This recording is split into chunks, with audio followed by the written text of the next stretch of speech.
The drafting of a new AIFF constitution was supposed to be the step that took out the dysfunction and the confusion from the way that Indian football was run. However, in typical Indian football fashion, the new constitution has already metaphorically set the cat among the pigeons, and what's more, it might just bring India closer to the prospect of a ban from the FIFA. Hello everyone, welcome to Sports Today. My name is Shane Reyes, and today we are going to talk about how it is that the first AIFF draft new constitution might just be taking India on the brink of a FIFA ban, and why exactly that might be the case. But let's have a little bit of a refresher first and look at how exactly we got to this point.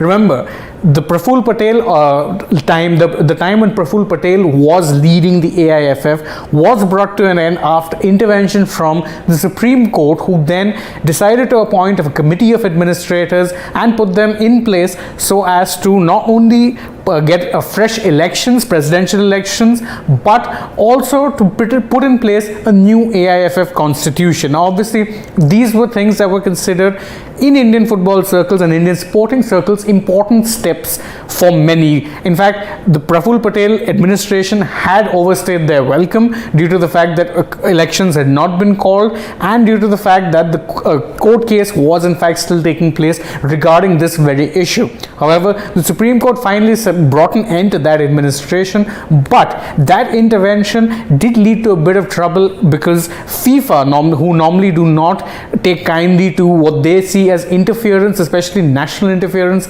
in the running of these federations, decided to send over a few people, and while they decided against banning India at that point from FIFA competitions, they did say that the COA must put in place a new constitution by July 31st, 2022. Bear in mind, the date as of this recording is July 20th, and the draft constitution was submitted about 2 days back, yet the new constitution hasn't been met well as expected by a lot of the concerned parties, and what's more, the delays in actually ratifying that constitution might be a problem for India due to the fact that, as I said, the deadline in place is only, as of this recording, 11 days away.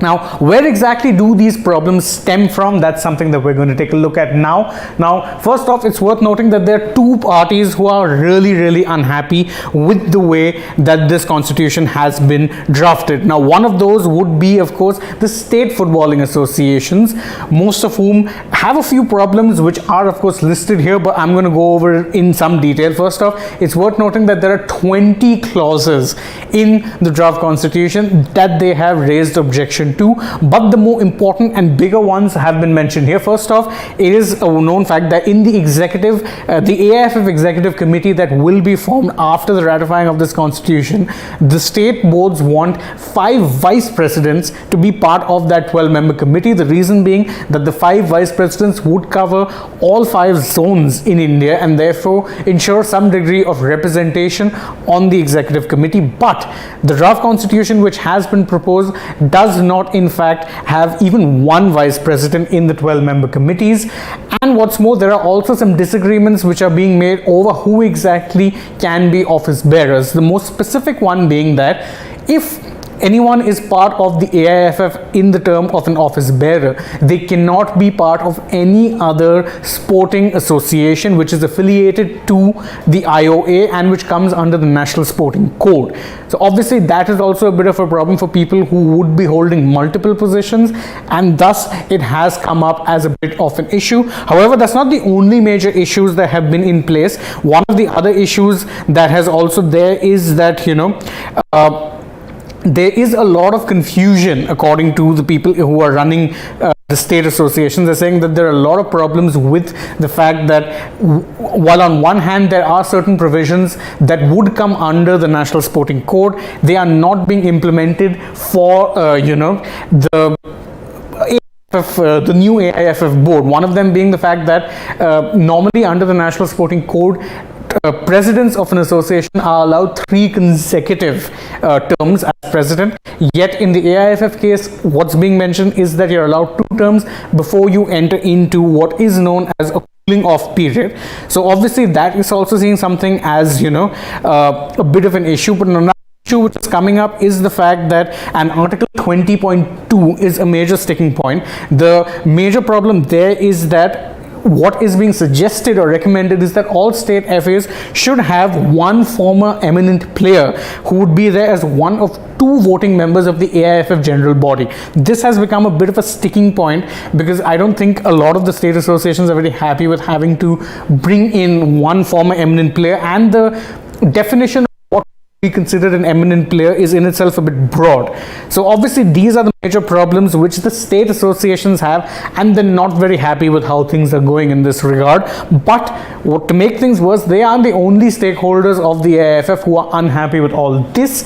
The AIFF's commercial partners, FSDL of Football Sports Development Limited, are also not very happy about developments. Why? Well, as we know, FSDL, who of course are owned by Reliance, they were the ones who started the Indian Super League back in 2014, and the Indian Super League was launched off the back of a 10-year master agreement which FSDL signed with the AIFF. One of the major clauses of that master's agreement was that the ISL, or the Indian Super League as we know it, would become the top league of Indian football and would thus supersede the I-League. However, what has been recommended in the new AIFF draft constitution is that India's top football league should be one that is owned and operated by the AIFF. Naturally, there is only one league, or rather two leagues in India. There's one top league, should I say, which is owned and operated by the AIFF, and that is of course the I-League, which means that under the current draft recommendations of the constitution, the I-League would become the top league again. However, this would be a problem for the AIFF because it would be in violation of the agreement that they themselves signed with FSDL, where it was stipulated very clearly that the ISL would become the top league. What's more, it would also bring about further complications because if you remember, even the Asian Football Confederation, or the AFC, currently recognize the ISL as India's top league, which is why the winners of the ISL do get automatic qualification into the AFC Champions League, which is the AFC's premier club, continental tournament. So there are a lot of problems there, and as we know, the league structure in India has been far from certain ever since the ISL's steady, elevation up the order. So as of now, we are in a situation where there are two parallel top leagues which are run side by side, and there's no official concept of promotion or relegation from either of those leagues. Remember, the I-League has promotion from the I-League to the I-League second division, but the I-League is no longer recognized as India's top league to begin with, which means that there is no promotion to India's top league, which is obviously a problem and would also become a major problem for India because, again, the FIFA doesn't generally allow footballing structures that don't have the concepts of promotion and relegation. So this could become quite a bit of a headache for the AIFF. But of course, this isn't the only thing, because teething problems, normally speaking, are expected when you are drafting a whole new constitution. But the way things are being presented right now, it seems that a lot of the most important stakeholders are not on the same page when it comes to some very crucial points, and they've thus become sticking points. Now, obviously, normally speaking, if we go by how it is that sports in India are run, this is an issue that could actually go on for months. The problem being is that India doesn't have months. In fact, as things stand, as of this date, they only have 11 days to sort out what are obviously massive issues. Otherwise, the worst thing that could happen to India will happen is that they will be banned by FIFA from taking part in any international tournaments which are either sanctioned by FIFA or the AFC. What's worse, India will also be hosting the Under-17 Women's World Cup later this year. Hosting rights for that will also be taken away. So far from an ideal situation as far as Indian football goes. One would hope that they can resolve it, but as things stand, the situation is not looking very good, and India could very well be facing the prospect of a FIFA ban, the exact same thing that they were trying to avoid by bringing in a new constitution in the first place.